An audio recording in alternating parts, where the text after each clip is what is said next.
créés pour ressembler à Christ. Parce que quand on veut connaître l'origine ou on veut comprendre la nature d'une chose, il faut toujours regarder la première fois que ça a été dit dans la Bible, la dernière fois et le milieu. Et l'équilibre de ces choses nous donne un équilibre. Et nous allons commencer, je sais que je vais en parler 3 ou 4, 5 mercredis différents, pour parler créer pour ressembler à Christ. Dieu, en nous créant, il avait un objectif. Parce que chaque personne, quand tu fabriques une voiture, tu sais que la voiture, elle doit rouler comme ça. Elle doit agir comme ça. Nous allons commencer avec Romains, chapitre 8. Je crois bien c'était le verset 29, maman. Romains 8, 29. Romains chapitre 8, verset 29, je lis au nom de Jésus. Amen. Car ceux qu'il a connus d'avance, Oui. il les a aussi prédestinés à être semblables à l'image de son Fils, Amen. afin que son Fils fût le premier-né entre plusieurs frères. Amen. Ceux qu'il a connus d'avance, il les a aussi prédestinés à être quoi? Semblables à l'image de son Fils. Colossiens chapitre 1, verset 15.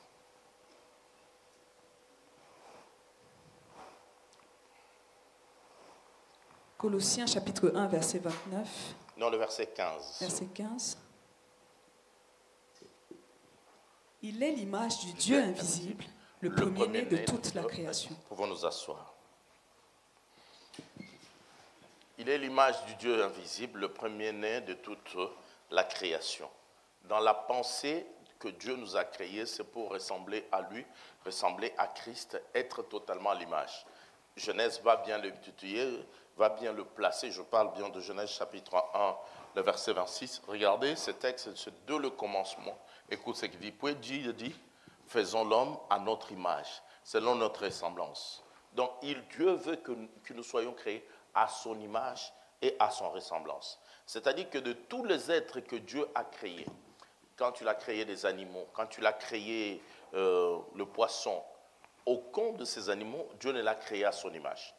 La seule personne que Dieu a créée pour être à son image, il est question de l'homme. C'est la seule personne que Dieu a créée pour être à son image. Et être à l'image de Dieu, nous avons dit ceci, c'est le désir de tout chrétien. Tu dois savoir que sur cette terre, tu ne vis que pour ressembler à Dieu. Tu ne vis que pour être à l'image de Dieu. C'est le but pour lequel il a été créé. Faisons l'homme à notre image, à notre ressemblance. Et pour dire que l'homme, autant Dieu est spirituel, l'homme est un être spirituel. L'homme, il a une pensée morale, il a une manière de réfléchir. Dieu t'a doté des capacités qu'il n'a pas données. Nous savons tous que les gens disent, les scientifiques nous disent que les animaux agissent par instinct. Mais l'homme n'agit pas par instinct, l'homme réfléchit. L'homme fonctionne. L'homme, il a une partie spirituelle, il a une partie physique. L'homme, il a été créé dans la pensée éternelle de Dieu. Parce que comme nous savons, il y a la création de Dieu et nous avons quand l'homme va exister ou fabriquer pour apparaître au milieu de nous. Mais quand Dieu dit faisons l'homme à notre image. Donc la pensée véritable de Dieu, c'est d'être à l'image de Dieu. Être à l'image de Dieu, c'est quoi? C'est qu'au plus profond de nous, notre caractère doit être selon la pensée véritable de notre Dieu. C'est-à-dire que nous ne sommes pas à l'image de Dieu par notre manière qu'on parle en langue, parce que nous prions beaucoup, et parce que non. Il faut que la nature d'enfant de Dieu soit réellement trouvée en nous, et qu'on sait voir que celui-là, il a vraiment la nature d'un enfant de Dieu en lui.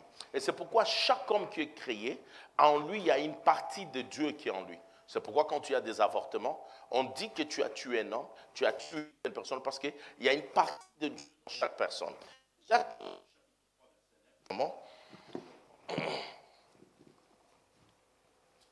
Jacques chapitre 3, verset 9. Jacques chapitre 3, verset 9. Par elle nous bénissons le Seigneur, notre Père, et par elle nous maudissons les hommes faits à l'image de Dieu. Les hommes sont faits à l'image de Dieu. Donc tous les jours, quand tu te réveilles en tant qu'enfant de Dieu, notre vraie pensée est de savoir, est-ce que je ressemble à Dieu? Pas parce que tu marches, ce n'est pas par la démarche, ce n'est pas par notre manière de marcher que nous ressemblons à Dieu. Dieu nous a créés différemment. Il y a ceux qui marchent en sautant. C'est comme les animaux, vous voyez, il y a les kangourous qui sautent, c'est sa manière de marcher. Il y a les autres qui marchent d'une manière majestueuse, c'est sa manière de marcher. Notre ressemblance à Dieu n'est pas dans notre démarche. Notre ressemblance à Dieu est dans notre intimité et dans notre caractère. Donc la pensée parfaite de Dieu, quand tu nous as créés, est que nous devons totalement le ressembler. Et nous avons dit que Jésus-Christ lui-même, il est à l'image de son Père. Il est à l'image. Et nous sommes appelés, Paul dit, soyez mes imitateurs comme moi je suis imitateur de Christ. C'est-à-dire que soyons à la ressemblance de Christ. Et cette ressemblance, elle n'est pas une ressemblance de la peau. Elle n'est pas une ressemblance c'est le caractère. Il faut que dans nous, on voit le caractère de Christ. Jésus qui est créé à l'image de Dieu. 2 Corinthiens chapitre 4, verset 4, maman.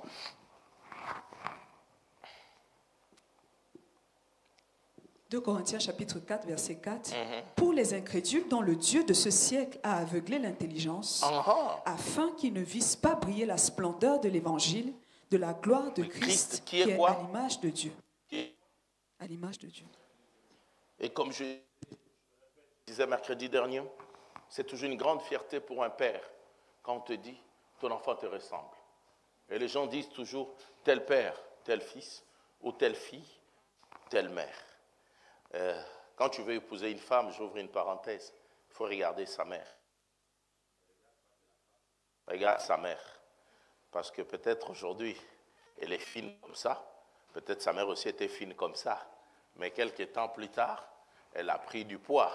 Donc, quand tu la vois là, quand tu regardes sa mère, tu peux savoir ce que peut devenir ta femme. Mais c'est là aussi même parfois malheureux dans les caractères et dans les attitudes. Parce qu'il y a des caractères qui apparaissent plus tard, qui ne sont pas dès le départ, mais même la personne ne comprend pas. On devient parfois le reflet de ce qu'on rejetait. Et souvent, dans l'enseignement du choix, on dit, regarde sa mère, on ne dit pas qu'elle deviendra totalement comme sa mère. Mais là aussi, il y a des enfants qui deviennent complètement comme leur mère. Il y a ceux qui donnent notre ADN. C'est pourquoi, chers parents, comportons-nous d'une manière à préserver l'avenir de nos enfants. Donc, tel père, fils. En tant que parent, quand on te dit ton fils te reste. Si. Veut que quand on nous regarde, on voit Dieu en nous. On voit tel Dieu il est, tel nous sommes. Tel qu'il est, tel nous sommes. Mais nous, quand on nous regarde, dans notre caractère, dans notre ADN, dans notre manière de faire, quand on ne voit pas la pensée parfaite de Dieu, on ne voit pas qu'on ressemble à Dieu. Souvenez-vous que les chrétiens n'ont jamais dit que nous sommes des chrétiens. C'est les gens qui les ont dit pour la première fois, ils sont des chrétiens. Parce qu'on a vu le caractère de Dieu en eux, la manière de fonctionner de Dieu en eux. Et je donne ce texte pour avancer très rapidement. Hébreux chapitre 1, verset 3. Hébreux chapitre 1, verset 3. Et qui étant le reflet de sa gloire et l'empreinte de sa personne, et soutenant toutes choses par sa parole puissante, a fait la purification des péchés et s'est assis à la droite de la majesté divine dans les lieux très hauts. Amen. Éphésiens chapitre 4, verset 24, c'est que Dieu attend de nous réellement. Voici. Éphésiens chapitre 4, verset 24. Et à revêtir l'homme nouveau. Voilà. Dieu attend de nous que nous revêtissions l'homme nouveau. Créé selon Dieu, dans une justice et une sainteté que produit la vérité. Va jusqu'au verset 24. Là, commencez plutôt 23 et 24. À être renouvelé dans l'esprit de votre intelligence. Oui. Et à revêtir l'homme nouveau. Créé selon Dieu, dans une justice et une sainteté que produit la vérité. Le développement de notre caractère d'enfant de Dieu, c'est ce que Dieu attend de nous. Et développer un caractère, ce n'est pas proclamer ou taper les mains ou gêner des jours. C'est un travail. Tu dois travailler sur toi. Travailler dans ta manière de parler. Travailler dans ta réaction. Travailler dans ta manière de faire. C'est un travail pour devenir à l'image de Christ. Ce n'est pas tout simplement, on claque les doigts, on se lève le matin, on a dormi, j'ai vu le Saint-Esprit visiter, maintenant j'ai changé, je suis devenu à l'image de Dieu. Non. Mais maintenant on fait un travail à faire complètement notre personnalité, notre caractère, notre manière de faire. Et que quand tu commences à faire, tu restes même église, chacun peut avoir sa personnalité, mais l'identité profonde de Christ doit être trouvée dans chacun de nous. Et qu'on sait voir que celui-là, il ressemble à Christ. Nous devons avoir de valeurs. C'est pourquoi je disais, le premier enseignement que Christ a donné, c'est la béatitude. C'est là où on s'est arrêté, maintenant que je vais continuer. La béatitude, je suis dans Jean chapitre 5, le verset 1 à 12. Jean chapitre 5, verset 1 à 12. Nous devons développer ces choses. Oui. Après cela, il y eut une fête des Juifs et Jésus monta à Jérusalem. Or, à Jérusalem, près de la porte des brebis... Je parlais de Matthieu chapitre 5, plutôt. 1, 12, je parle de la béatitude. Matthieu chapitre 5. Matthieu chapitre 5. Désolé. Matthieu chapitre 5, verset 1. Voyant la foule, Jésus monta sur la montagne et après qu'il se fut assis, ses disciples s'approchèrent de lui. Amen. Puis, ayant ouvert la bouche, il les enseigna et dit, Heureux les pauvres en esprit, car le royaume des cieux est à eux. Heureux le pauvre en esprit, car le royaume des cieux est à eux. C'est ça le caractère que nous devons développer. Heureux, malheureux les orgueilleux et les orgueilleuses, parce que l'enfer est à eux. Chaque fois que nous avons l'orgueil, nous devons nous dire notre destin. Heureux les affligés, car ils seront consolés. Heureux les affligés, car ils seront consolés. Heureux les débonnaires, car ils hériteront la terre. Nous avons développé les honneurs. Merci, maman. Continue. Heureux ceux qui ont faim et soif de la justice, car ils seront rassasiés. Ah, heureux ceux qui ont faim et soif de quoi? Pas de se faire justice. Parce qu'il y a beaucoup de gens qui aiment se faire justice. Mais ceux qui ont soif de la justice, c'est des gens qui veulent que nous voulons voir la justice de Dieu au milieu de nous. Nous voulons voir la justice de Dieu dans notre église, la justice de Dieu dans notre manière de faire. Et les gens qui ont cette détermination et qui verront ces choses s'accomplir. Mais pas des gens qui se font justice, qui peuvent aller se battre eux-mêmes, qui peuvent injurier, qui peuvent agir comme cela. Ceux qui se font justice, laisse-moi te dire, Dieu ne justifie pas ceux qui savent se justifier. Dieu justifie ceux qui ne savent pas se justifier. Maman, la suite. Heureux les miséricordieux, heureux les miséricordieux. Miséricorde. Amen. Continue. Heureux ceux qui ont le cœur pur, car ils verront Dieu. Ah. Le problème du cœur pur, je disais mercredi dernier, ce n'est pas à toi de nous dire que ton cœur est pur. C'est à nous de constater, par tes habitudes, par ta manière de faire, que ton cœur est pur. Parce qu'il arrive des fois que nous fonctionnons dans notre manière, on croit, on est sincèrement convaincu qu'on fait bien. Or, en réalité, on agit mal. Heureux ceux qui ont le cœur pur, car ils verront Dieu. La suite, maman. Verset 9. Heureux ceux qui procurent la paix, car ils seront appelés fils de Dieu. On dit heureux ceux qui procurent la paix. La paix, on peut la procurer. Il y a des gens partout où ils passent, ils ne procurent pas la paix. Ils ont même comme rôle, c'est de vouloir faire haïr les uns par rapport aux autres. Ce n'est pas normal que quand tu fréquentes quelqu'un, la personne commence à haïr X, Y. Ça ne ressemble pas au caractère d'un véritable enfant de Dieu. Et il dit tout ça, heureux ceux qui procurent la paix. C'est-à-dire que quand toi tu fréquentes quelqu'un, il faut qu'on voit que cette personne ne s'entendait pas avec X, mais par ta fréquentation, il commence à s'entendre avec X, il commence à t'entendre avec Y, parce que les paroles sont une sémence. Tu peux dire à quelqu'un, je ne t'ai pas dit, on partageait avec un de mes fils dans cette église, il dit, mais Daddy, tu m'as tellement parlé du bien de telle personne que je commence à développer beaucoup d'affection et de l'amour pour une personne. C'est-à-dire, à force de parler du bien de quelqu'un, tu es en train d'attirer l'unité au milieu des gens. Mais à force de démontrer les failles, les incompétences, les erreurs, même de faire révéler des choses que les gens ne remarquent pas sur une personne, sache-moi de Dieu que tu ne procures pas la paix. C'est une manière pour toi d'éloigner cette personne de l'autre. Et souvent, on n'empoisonne pas le chien avec du poison. Non. Pour empoisonner le chien, on lui donne la bonne nourriture qu'il aime, mais on ajoute une goutte. Et c'est cette goutte-là qui fait la différence. Pour savoir que tu procures la paix, c'est quand tu parles des autres. Tu parles de bonnes choses, mais tu ajoutes une graine. Et cette graine-là, c'est ce qui fait. Il y a dans la joie, vous ici, quand on parle de poisson, vous parlez de poisson pané. Je ne sais même pas si c'est un poisson. Mais nous autres, les villageois, on sait qu'on ne mangeait pas Des fois, vous me compliquez avec poule, poulet, je ne sais même pas qu'est-ce que je dois dire. Chez nous, les villageois, quand on tue une poule, et à un moment, on les coupe comme il faut, on le met au feu, on enlève des ailes tout simplement, mais il faut bien le couper. Mais il y a quelque chose là, je ne sais pas comment on appelle ça, les scientifiques. Hein? C'est le pancréas, merci maman. Et le pancréas, quand tu es en train de couper, si par erreur, tu ne sais pas comment enlever le pancréas, tu l'as mal enlevé en l'appuyant tout simplement, et que ce pancréas est parti sur toute la viande, elle n'est plus mangeable. Quand on prépare, c'est amer, parce que le pancréas a été cassé.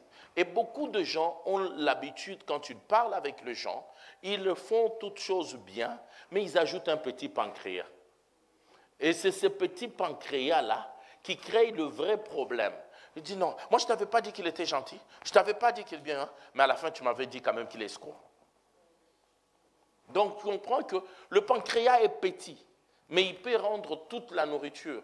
Et le pire, c'est que au village, nous les villageois, quand on devait préparer une chèvre, tout le monde est heureux. Mais si la personne qui a découpé la chèvre n'a pas fait attention au pancréas, il en fait, sache que toute la chèvre est amère, on ne peut pas les manger. Mais il y a des gens qui n'ont pas le caractère de Christ, qui ne ressemblent pas à Dieu. Ils sont spécialistes de casser le petit pancréas dans la vie des gens. Tu vois quelqu'un qui te parle, il ne te parle plus. Ne t'inquiète pas, regarde son entourage. Regarde juste ton entourage. Mais si chacun de nous ici, il procure la paix où il est. Souvenez-vous de mon enseignement de dimanche, que je n'ai pas encore fini. Je vous ai dit qu'il est question de prendre le bâton de Joseph et le bâton de Judas, de les rassembler ensemble, afin qu'on soit plus fort. Et quand on procure la paix rassemble. La Bible dit, l'Église était en paix et Dieu a ajouté des membres. Chaque fois qu'on parle et qu'on donne la paix, et tout simplement. C'est pourquoi quand je ne vois pas certains de mes enfants à l'église, je ne me casse pas la tête. Oui, il y a des démons, oui, il y a des découragements. Je regarde quel environnement ils fréquentaient. Et c'est l'environnement qui détermine si la paix a été transmise ou autre chose a été transmise.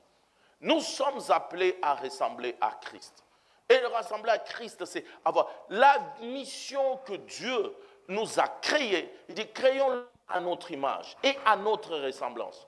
Donc tu dois travailler pour ressembler à Christ. Et tu ne procures pas la paix à une partie des gens et pas ailleurs. Tu dois procurer la paix partout.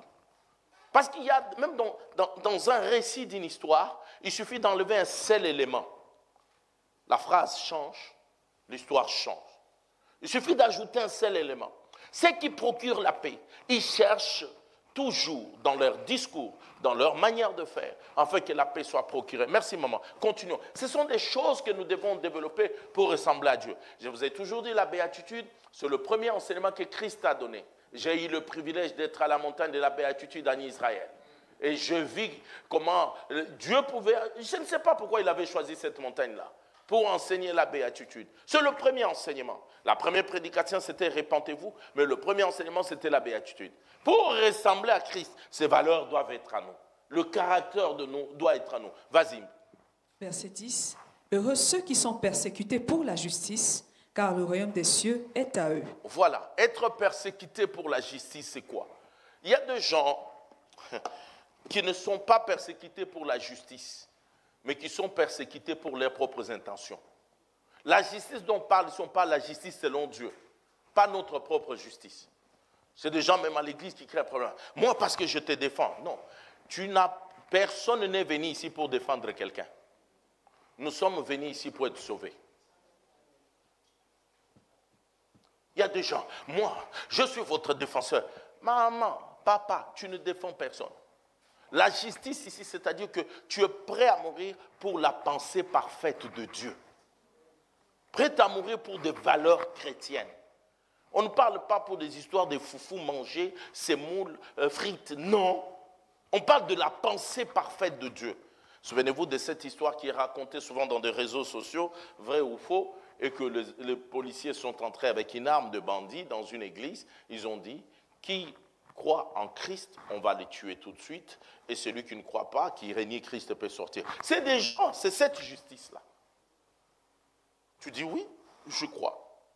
Et le premier chrétien, c'est des gens qui étaient prêts à mourir à cause de l'évangile.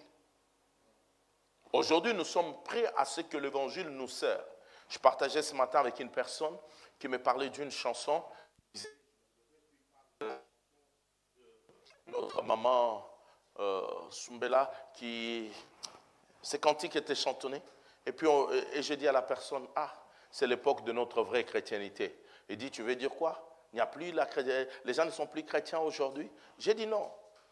Même la manière de nos chansons détermine notre relation avec Dieu. Aujourd'hui, surtout dans le milieu congolais que je maîtrise un peu plus qu'ailleurs, c'est souvent deux sortes de chants qui sont chantés. Soit c'est lamentation de Jérémie, et les mamans aiment beaucoup lamentation mais du soir, on se demande si c'est les saintes ou c'est la... Ou soit c'est du bruit pour la jeunesse, dans lequel mais en réalité il n'y a pas de vrai message. Ou soit c'est les rythmiques et ce sont des tubes. Et les tubes ont une durée éphémère. Et la personne qui a composé Dieu tout,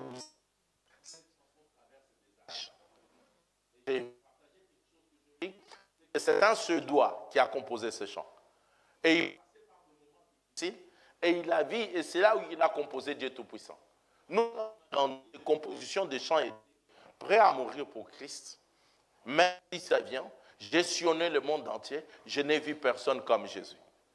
Mais les gens, dans cette série d'enseignements, les gens se basent sur Jean 10, 10. Dieu nous a dit, quoi, je vous donnerai la vie en abondance. Cette vie en abondance, ce n'est pas pour accomplir nos désirs.